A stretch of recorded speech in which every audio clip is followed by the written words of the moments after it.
Well, I am excited to introduce my sister Crystalyn and my brother Brock.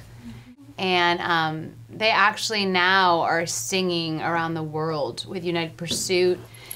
I'd love to hear about your heart with indigenous worship and the first CD that was ever recorded in the Makua tribe, which was the most unreached tribe in Southeast Africa, but now there's hundreds and hundreds of churches planted among the Makua.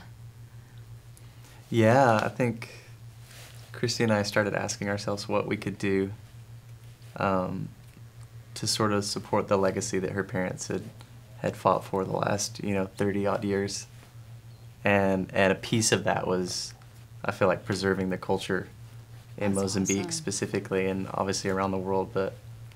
But yeah, there were so many talented songwriters and musicians, and we were just asking ourselves, what can we do to support these guys and make them feel like they have something powerful and they have something special in it, and they don't just have to adopt the songs of the Western Church, but they have their own sound.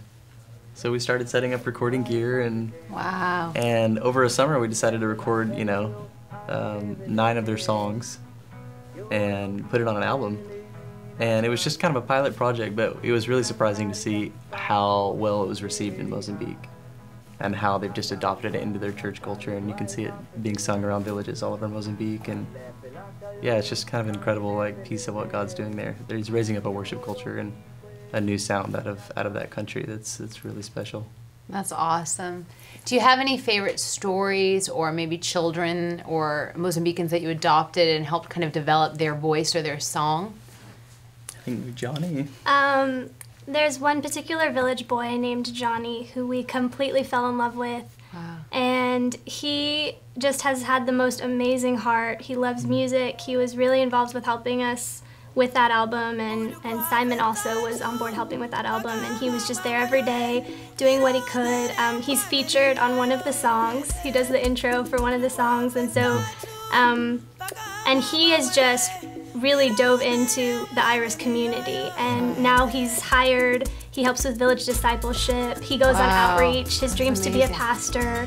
Yeah, it was just awesome having him be involved with that project, and now you can hear his voice singing in these villages. And one of the really cool parts about this whole thing for us was knowing that Makua was being recorded for possibly the first time, Makua worship. Wow. And so that has just been a really significant milestone, and just seeing the people learn those songs and know those songs, even in the bush. And so it's been a really amazing journey just to see. That's incredible. I know one of Heidi's favorite passages to preach from is Luke 14 with a highway, byway revival and invitations going to the poor and the cripple and the blind and the lame. And I just really feel like the music and the CDs that you're composing is like that wedding invitation, like the first CD in Makua and the first time a village kid is heard around the world. And so we're just so excited. And if people would like to hear your music or hear this Makua song, how can they find this? I'd say iTunes is probably the best way. Also on irismen.org.